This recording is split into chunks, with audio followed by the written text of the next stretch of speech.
When I first read my sister's text, I thought my eyes were playing tricks on me. Sold my piano, we need the money. My heart stopped. For her, it was just a quick decision, a sacrifice in tough times, but for me, it felt like the ground had been pulled from under my feet. She didn't know. She couldn't have known. That old piano she thought was a simple wooden box with fading keys and peeling varnish wasn't just another piece of furniture. It was worth $2.8 million. And now it was gone. The thought of it made my hands shake. This wasn't just about money. It was history, memory, and legacy all bound together in one priceless instrument. That piano had belonged to our late grandfather, who spent his life playing it, repairing it, and telling us stories about its origins. He had once whispered to me that the piano was no ordinary one, but I had brushed it aside, thinking it was one of his sweet old tales. Only after he passed did I discover the truth. The piano was a rare Steinway, custom-made, with a history that tied it to legendary musicians of the past. And now my sister, trying to be responsible, had sold it for pennies, without even asking me. My chest tightened as questions flooded my mind. Who did she sell it to? Could we get it back? Did she unknowingly give away our family's greatest treasure? Or worse, would it vanish into the hands of someone who would never let it go again? This wasn't just about recovering money. It was about recovering a part of our family that could never be replaced. When my phone buzzed that afternoon, I almost ignored it. I had been working late the night before and was sprawled out on the couch, drifting somewhere between sleep and wakefulness. My sister's name lit up the screen, followed by a short message that would change everything. Sold my piano, we need the money. First I thought it was a joke. My sister, Anna, was known for her impulsive nature, but she also had a strange sense of humor. Sometimes she'd text me things just to see how long it would take before I called in shock. But the more I stared at those words, the heavier they felt. Something inside me twisted uncomfortably. I sat up straight, rubbing my eyes, reading the text over and over as if the meaning might shift if I blinked enough times. She couldn't have done it. Not the piano. Not that piano. I called her immediately, and she answered on the second ring, her voice tired, casual, almost too calm for what she had just done. "Hey," she said softly, as if she already knew I would be upset.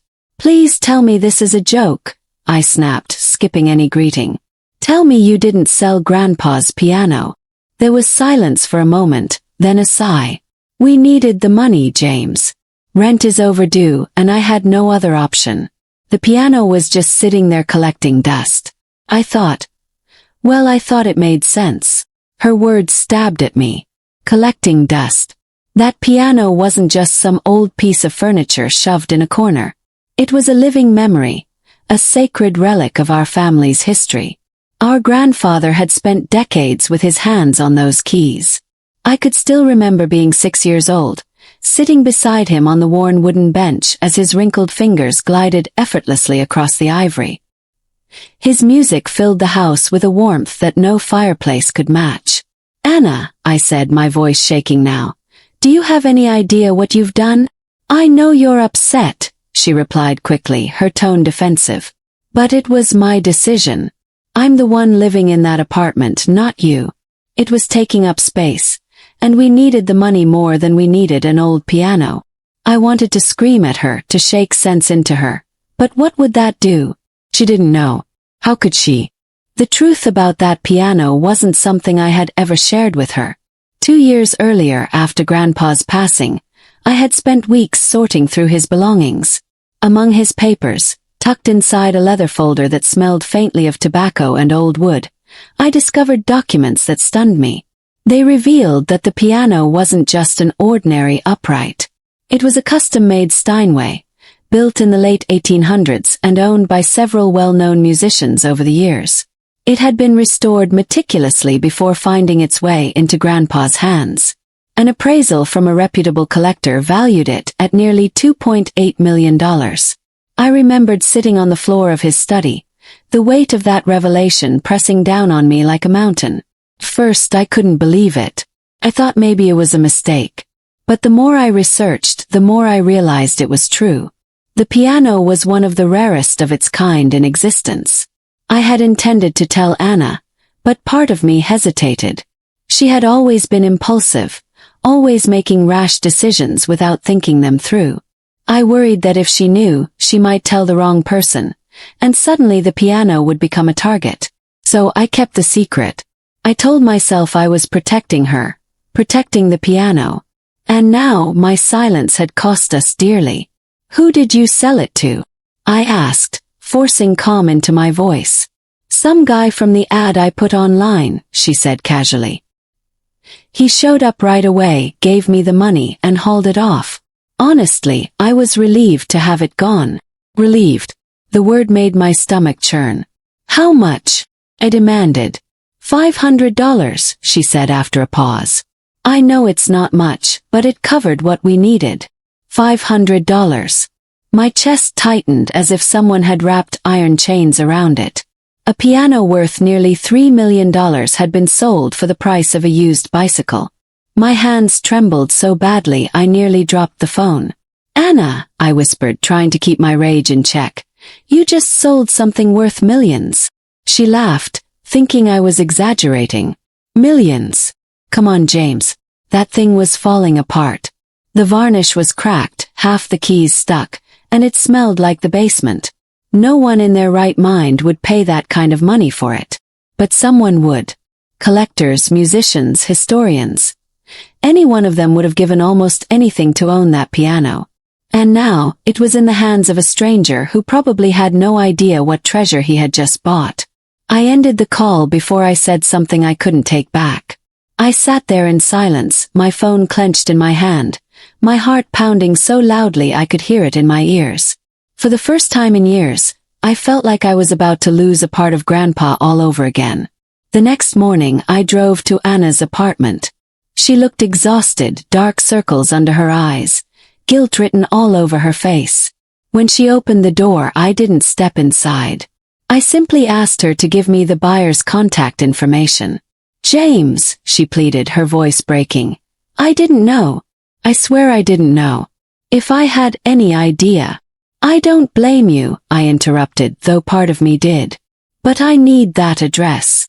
Reluctantly, she handed me a slip of paper with a name and location scribbled on it. The buyer lived only 30 minutes away. As I drove toward his house, my mind raced. What if he already realized what he had? What if he sold it again, this time to a collector for its true value? I imagined headlines about a rare piano rediscovered, with my family's name erased from its history. My hands gripped the steering wheel so tightly that my knuckles turned white.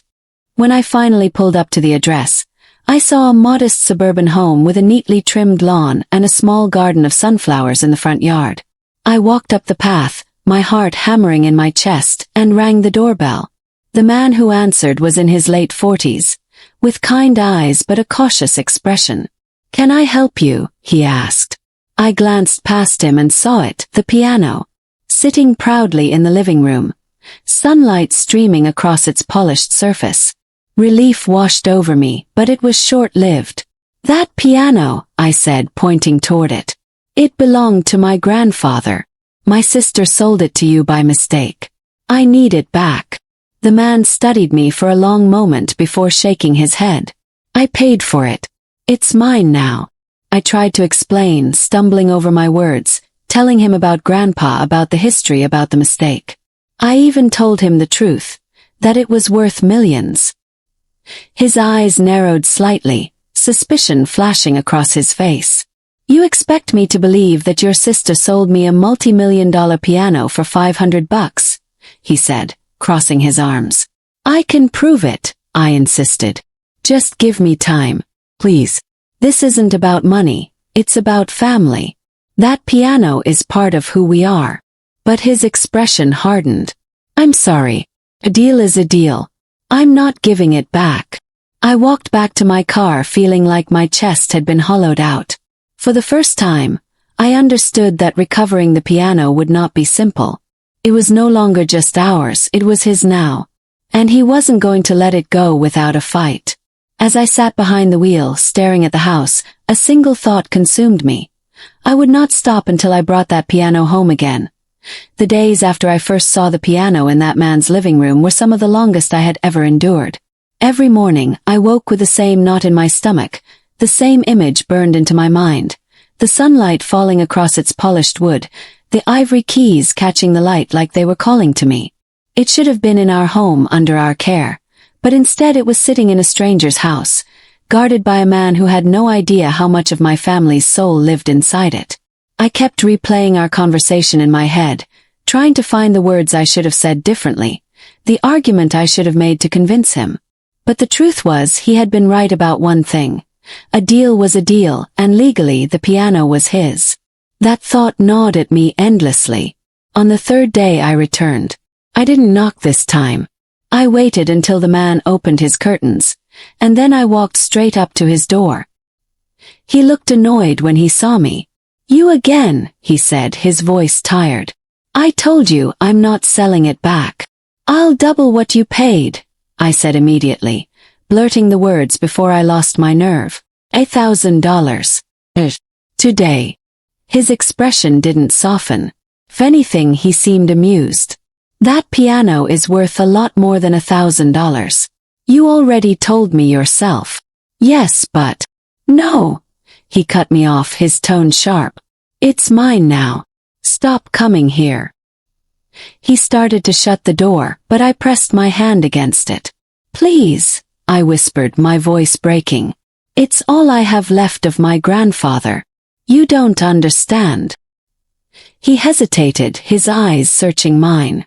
For a moment I thought I saw pity there, maybe even guilt. But then he sighed and pushed the door closed firmly, leaving me standing on the porch with my chest aching. I drove away, but I couldn't let it go. That night, I sat at my kitchen table with the old folder of documents I had found after Grandpa's death. I spread them out carefully. The appraisal letters, the history of ownership, the photographs of the piano in different concert halls over the decades. Each paper seemed to whisper the same thing. Fight for me. I thought about going to a lawyer, but I knew it was useless. My sister had willingly sold the piano. Legally, the buyer had done nothing wrong. When I called Anna that night, my frustration spilled out. "Do you realize what you've done?" I shouted, pacing the floor. "He won't give it back. He knows it's worth more than you sold it for. We may never see it again." Her voice cracked through the phone, soft and broken. "I didn't know, James. I swear I didn't know. If you'd told me." I froze, my anger colliding with guilt. She was right. If I had told her the truth about the piano when I first learned it, maybe she wouldn't have sold it. Maybe she would have guarded it as fiercely as I did. My silence had cost us both. "I'm sorry," I muttered, sinking into a chair. "I should have told you." There was a long pause, then she whispered, "So what now?" The question haunted me. I didn't know what now. All I knew was that giving up wasn't an option. Over the next few weeks I tried everything. I wrote letters to the man, explaining the piano's history in detail, attaching copies of the documents. I left voicemails, my voice cracking as I begged him to reconsider. Sometimes I thought I saw the curtains shift when I drove past his house, as if he was watching me, debating whether to answer. But he never responded.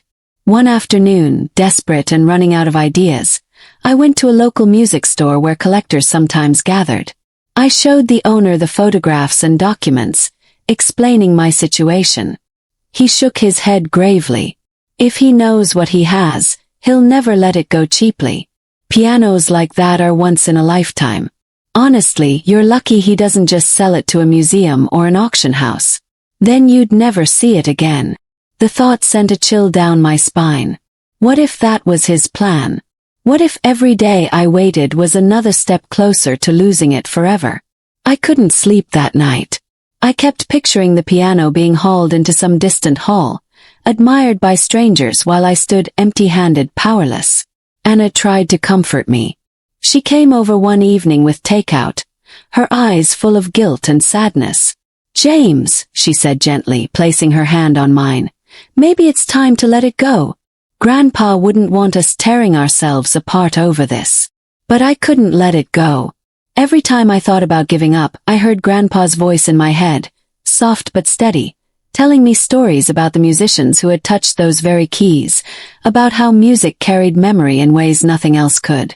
Letting it go felt like betraying him, like erasing the part of him that still lived with us, so I planned one final attempt. I wrote a letter. Not begging this time, not demanding either, but simply telling the story. I wrote about Grandpa, about the nights I fell asleep listening to his music, about the way his eyes lit up when he played, as though the piano was speaking a language only he understood. I wrote about family, about memory, about loss. I sealed it carefully and slid it under the man's door. Then I walked away, not expecting anything. A week passed with no word. I began to feel the crushing weight of defeat settling in my chest. Maybe Anna was right. Maybe the fight was already lost. But then one evening I found an envelope wedged under my own door. My name was written on it in unfamiliar handwriting. Inside was a short note. I read your letter. I can see how much this means to you. I don't know yet what I'll do, but I'll think about it. My hands shook as I read it over and over. It wasn't a promise, but it wasn't a refusal either. For the first time in weeks, I felt a flicker of hope. That night, I sat at my desk with Grandpa's documents spread out again. I realized this wasn't just about getting the piano back. This was about proving to myself, to Anna, and maybe even to the man who now held it, that some things were bigger than money, bigger than contracts. Some things were sacred. I leaned back in my chair, staring at the ceiling, and whispered into the quiet room. I won't stop, Grandpa. Promise. I'll bring it home. I don't know if it was hope or desperation that carried me back to the man's house a week later, clutching his note like it was a lifeline, but something inside me refused to rest until I faced him again. When he opened the door, his expression was weary but not hostile, as though he had expected me to return. You said you'd think about it, I reminded him, my voice steady even though my chest was hammering. He stepped aside and, to my surprise, invited me in. The piano stood in the same place as before, dominating the room with its quiet power. I couldn't help but walk toward it, running my fingertips lightly along the polished surface. For a moment, I could almost hear Grandpa's laugh, see him seated on the worn bench, his hands coaxing melodies out of silence. The man, whose name I had finally learned was Daniel, watched me closely. I've done some research, he said finally, his tone cautious. And you weren't lying. This piano is rare. Very rare. Worth more than anything I've ever owned. The words struck me like a blade, not because I hadn't expected them, but because hearing them confirmed my worst fear. He knew, and he wasn't going to let it go easily. I swallowed hard and nodded. Then you understand why it belongs with us. It's not about money, it's about memory, about family. He tilted his head, almost sympathetic, but then his voice hardened. But it's mine now. You said it yourself. Your sister sold it willingly. Paid for it. Legally, I own it. His words stung with finality, but I refused to back down. Then name your price, I said, though I already knew I couldn't afford it. He shook his head. It's not for sale. And just like that, the fragile hope I had carried shattered. In the days that followed, my obsession deepened into something darker. I couldn't eat, couldn't sleep without seeing that piano in my mind, as though it were haunting me. Anna noticed the toll it was taking and she begged me to stop. You're scaring me, James, she said one evening when I showed up at her apartment looking disheveled and hollow-eyed. This isn't healthy. Grandpa wouldn't want this to destroy you. I wanted to believe her, but every time I closed my eyes I heard Grandpa's stories, the ones he had whispered in confidence about the musicians who had once played that piano, about how instruments carried the souls of those who touched them. How could I let it slip away into the hands of someone who only saw it as a possession? I spent long nights researching legal loopholes, hoping for some obscure law that might allow me to reclaim it. But the truth was inescapable. The sale had been legal, even if foolish. Lawyers confirmed it, shaking their heads, telling me bluntly that I had no case. One night, in my frustration, a dangerous thought crossed my mind. What if I simply took it back? What if I waited until Daniel wasn't home and loaded it onto a truck, returning it to where it belonged? The idea burned in me like fire, filling my veins with a reckless energy. But then I imagined the look on Anna's face if I was arrested, the shame it would bring to Grandpa's memory, and the thought died as quickly as it came. No, stealing it wouldn't honor him. If anything, it would dishonor everything he had taught me. Still, the temptation lingered, gnawing at the edges of my resolve. Meanwhile, Daniel grew more guarded. The next time I tried to visit, he didn't open the door. His curtains stayed drawn, and I could tell he was avoiding me. The silence between us only deepened my sense of loss, as though a wall had been built not just between me and the piano, but between me and the man who now possessed it. I began to wonder what kind of person he was, what his connection to music might be, if he even played. One afternoon, I lingered outside long enough to hear faint notes drifting from his living room. He was playing, not well, not like Grandpa, but carefully, as if the instrument intimidated him. I felt both relief and pain. Relief that it was being used, pain that it wasn't by us. Anna tried to pull me back into reality. She came to my apartment with groceries, cleaning up while scolding me like I was a child. "You're losing yourself," she said firmly, her eyes flashing with the same determination I used to admire in her when we were kids. "You're chasing a ghost, James. Grandpa is gone. A piano, no matter how rare, won't bring him back." Her words cut deep because part of me knew she was right. But another part, the larger part, refused to accept it. To me, the piano wasn't just wood and strings. It was Grandpa's voice, his laughter, his love woven into every note.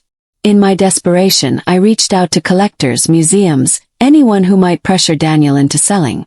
Some were intrigued, others dismissive. A wealthy collector even offered to buy the piano from him directly. But the thought made me sick. If Daniel sold it to someone else, it would vanish forever, locked behind glass or hidden in a mansion.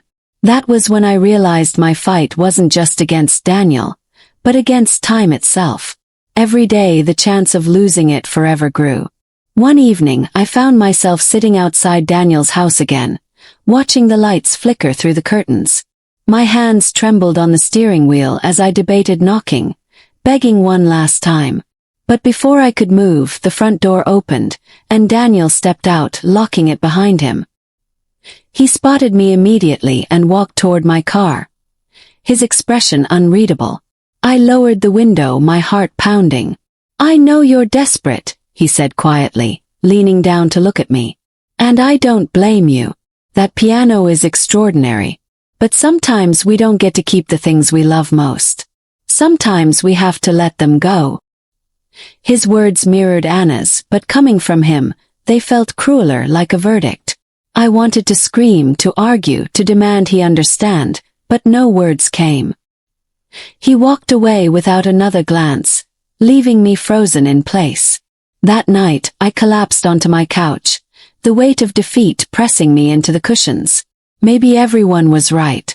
Maybe I was holding on to something I couldn't save. But as I closed my eyes, I saw Grandpa again, seated at the piano, smiling as his fingers danced across the keys. And in that smile, I found something I hadn't felt in weeks: resolve. This wasn't over. I didn't know how, but I would find a way. Not through anger, not through theft, but through something else. Something Grandpa would have been proud of. And so, with my heart raw but burning, I whispered into the quiet room once again, "I'll bring you home." Anna tried to pull me back into reality. She came to my apartment with groceries, cleaning up while scolding me like I was a child. "You're losing yourself," she said firmly, her eyes flashing with the same determination I used to admire in her when we were kids. "You're chasing a ghost, James. Grandpa is gone. A piano, no matter how rare, won't bring him back." Her words cut deep because part of me knew she was right. But another part, the larger part, refused to accept it. To me, the piano wasn't just wood and strings. It was Grandpa's voice, his laughter, his love woven into every note. In my desperation, I reached out to collectors, museums, anyone who might pressure Daniel into selling. Some were intrigued, others dismissive. A wealthy collector even offered to buy the piano from him directly. But the thought made me sick. If Daniel sold it to someone else, it would vanish forever, locked behind glass or hidden in a mansion. That was when I realized my fight wasn't just against Daniel, but against time itself. Every day the chance of losing it forever grew. One evening I found myself sitting outside Daniel's house again, watching the lights flicker through the curtains. My hands trembled on the steering wheel as I debated knocking, begging one last time. But before I could move, the front door opened, and Daniel stepped out, locking it behind him. He spotted me immediately and walked toward my car, his expression unreadable. I lowered the window, my heart pounding. "I know you're desperate," he said quietly, leaning down to look at me. "And I don't blame you. That piano is extraordinary. But sometimes we don't get to keep the things we love most. Sometimes we have to let them go." His words mirrored Anna's, but coming from him, they felt crueler, like a verdict. I wanted to scream, to argue, to demand he understand, but no words came. He walked away without another glance, leaving me frozen in place. That night, I collapsed onto my couch, the weight of defeat pressing me into the cushions. Maybe everyone was right. Maybe I was holding on to something I couldn't save. But as I closed my eyes, I saw Grandpa again, seated at the piano, smiling as his fingers danced across the keys. And in that smile, I found something I hadn't felt in weeks: resolve. This wasn't over. I didn't know how, but I would find a way. Not through anger, not through theft, but through something else. Something Grandpa would have been proud of. And so, with my heart raw but burning, I whispered into the quiet room once again, "I'll bring you home." The turning point came one quiet afternoon when I found myself sitting at Anna's apartment, staring at her old acoustic guitar propped in the corner. She had played it in college, though the strings were rusted now and the wood carried small dents from years of neglect. Something about seeing it triggered a memory of Grandpa's words. He used to say music wasn't just sound, it was a bridge between hearts, a language that spoke when words failed. All this time I had tried to argue, to negotiate, to push Daniel with facts and figures, but I had never tried to reach him the way Grandpa would have, through music itself. I sat with that thought for hours, the seed of an idea growing until it became impossible to ignore. The next day, I asked Anna if she would play with me. At first, she resisted, shaking her head, saying she was too out of practice, that it had been years since she touched those strings. But I pleaded with her, not as a brother demanding, but as a man desperate for her help. Slowly, hesitantly, she agreed. We spent evenings together relearning the simple songs Grandpa used to play on the piano while we sang along. Her voice cracked at first, her fingers stumbling across the chords, but there was something beautiful about the imperfection. It was real, raw, the way memory always is. And as we played, something inside both of us softened. The wall of guilt and anger that had stood between us began to crumble. One night, after a particularly rough but heartfelt version of one of Grandpa's favorites, Anna set the guitar down and whispered, "Maybe you're right. Maybe some things aren't meant to be let go." With that encouragement, I decided on my plan. I would go to Daniel not with money or arguments, but with music, with the living spirit of the piano's history. I invited Anna to join me, and though she was nervous, she agreed. A few days later, we stood on Daniel's porch together, guitar case in hand, hearts racing. When he opened the door, his face registered immediate frustration. "I thought I told you," but I raised my hands quickly. "Please just hear us out. No deals, no begging. Just listen." He looked ready to slam the door, but then his eyes flickered to the guitar in Anna's hands, and something in his expression softened. Reluctantly, he stepped aside. Inside, the piano sat in its usual place, a silent judge over the strange scene. Without waiting for him to speak, Anna and I sat down together. She strummed the opening chords of a song Grandpa had always loved, and I sang softly, my voice trembling at first but growing stronger with each note. The room filled with sound, not perfect, not polished, but heavy with memory and meaning. Halfway through, I closed my eyes and imagined Grandpa there, smiling, his fingers resting lightly on the keys, humming along as he used to. When we finished, Silence hung in the air like smoke. Daniel stood frozen, his arms crossed, but his eyes glistened. He walked slowly toward the piano, rested his hand on it, and whispered almost to himself, "I've never heard music like that in this house." I took a deep breath, my heart pounding. "That's what this piano means to us," I said softly. "It's not just wood and strings. It's family. It's memory. It's love." Anna added, her voice breaking, "I made a terrible mistake selling it. I can't undo that, but please, don't let its story end here, with strangers who will never understand." For a long time Daniel said nothing. He just stood there, his hand still on the piano, his face unreadable. Finally he sighed, a long, weary sound. "You too. You remind me of my father. He used to play guitar. Music was everything to him. When he died, I sold his instruments because I couldn't bear the reminders. I regretted it every day. Maybe that's why I bought this piano. Maybe I thought it could fill that emptiness."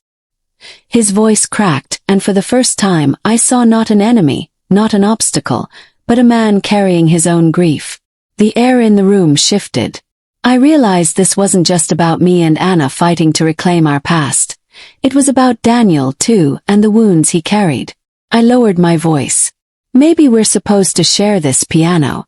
Maybe it doesn't belong to just one of us. Maybe it's meant to keep stories alive, not locked away." He looked at me sharply, surprised by my words. For a moment no one spoke, and then Anna, her eyes shining, whispered, "What if we play together? What if we bring the music back, not as yours or ours, but as all of ours?" The idea seemed to hang in the air. Impossible yet undeniable. Daniel hesitated, then pulled out a chair. "Show me one of the songs your grandfather played," he said quietly. My throat tightened with emotion as I guided him to the bench. His fingers fumbled at first, striking hesitant notes, but Anna strummed gently in the background, filling the gaps. I leaned over, placing my hands on the keys beside his, guiding him through the familiar melody. Slowly, haltingly, the music took shape. It was clumsy, uneven, but it was alive. The house trembled with it, as though the piano itself had been waiting for this moment. By the time we finished, tears streaked down Anna's cheeks, and even Daniel's eyes were wet. That night, for the first time, I left his house without anger clawing at my chest. I didn't have the piano back, not yet, but I had planted something deeper. A connection, a shared understanding. As Anna and I drove home in silence, I felt her slip her hand into mine. "Maybe this isn't about ownership anymore," she said quietly. "Maybe it's about keeping the music alive." I didn't answer right away, but I knew she was right. Still, as much as I valued this fragile new bond, my heart whispered the same promise it always had. I wouldn't stop until the piano was home. But maybe, just maybe, the path to bringing it home wasn't through force or money, but through healing, through music, through the bridge Grandpa had always believed in the weeks that followed our night of music. Everything between us began to change, not in sudden leaps but in small, delicate shifts, like the slow thaw of winter into spring. I stopped seeing Daniel as the cold, stubborn man guarding a treasure that wasn't his, and instead began to see him as another soul clinging to a memory he couldn't bear to lose, and Anna too softened in ways that surprised me, no longer avoiding the subject of the piano with guilt or defensiveness, but instead embracing it as a lesson, a painful mistake that had taught her the true value of what we had almost lost, and together, the three of us began to weave a fragile relationship built on the strings of music and the honesty of shared wounds. Every Friday evening we would gather in Daniel's living room, Anna bringing her guitar, I bringing my voice, and Daniel, slowly growing more confident, letting his fingers find melodies on the piano that once intimidated him. And at first these meetings felt awkward, as though we were forcing something that didn't quite belong, but little by little, the music carried us past those walls, reminding us that this piano was more than ownership, more than money, more even than blood. It was a vessel of connection, a bridge across grief and anger, a voice for what none of us could say. And then one evening, as we finished a particularly emotional rendition of one of Grandpa's old songs, Daniel sat in silence, staring at the keys, his face tight with thought, and after a long pause he said, almost to himself, "This piano doesn't belong to me, it never did." And when I looked up sharply, he met my eyes with a steady, tired expression. "It belongs to all of us, but especially to you too, because it carries your grandfather's spirit, not mine." I thought I was keeping it for myself to fill something missing in me, but really I was just keeping it from you, and I can't do that anymore. And before I could even speak, Anna's hand flew to her mouth, her eyes filling with tears, while my chest burned with disbelief, because the words I had longed to hear for months, words I thought I would have to fight for until my last breath, were suddenly being offered to me freely, with no conditions, no battles left to wage. Daniel leaned back in his chair, his voice quieter now. "If you want to, take it home, it's yours, but I have one request, that the music doesn't end, that you don't just lock it away or treat it like some relic. Keep playing it, keep living with it, and maybe let me visit sometimes, not as an enemy, but as someone who found a part of his soul in those keys." And in that moment, I understood fully that this wasn't just about reclaiming something lost, it was about forgiveness, about taking all the pain and mistakes that had scarred us and turning them into something whole again. And so I nodded, my throat too tight to form words, while Anna whispered, "We promise," her voice shaking with emotion. 2 days later, with Daniel standing beside us, we carefully moved the piano back into the home where it belonged, the house suddenly brighter as though the very walls had been waiting for its return. And when I laid my hands on the keys again, a flood of memories rushed over me. Grandpa's laughter, his stories, his voice urging me to play from the heart, and I realized that this wasn't the end of a fight, but the beginning of a new chapter in all our lives, because from that day on, music filled not just the rooms of the house but the spaces between us, healing wounds, building bridges, reminding us that family isn't about never breaking, but about always finding a way to piece things back together. And so the story ended where it had begun, with a piano that was never truly just an instrument, but a heartbeat, a legacy, a reminder that even in the face of mistakes, loss, and betrayal, love has a way of returning home when you least expect it, carrying with it not just the weight of the past, but the hope of something more beautiful yet to come. Sparkles, if you enjoyed this story, don't forget to like, share, and drop your thoughts in the comments. Backhand index pointing right. Subscribe to Twisted Fate Chronicle for more powerful and unforgettable stories.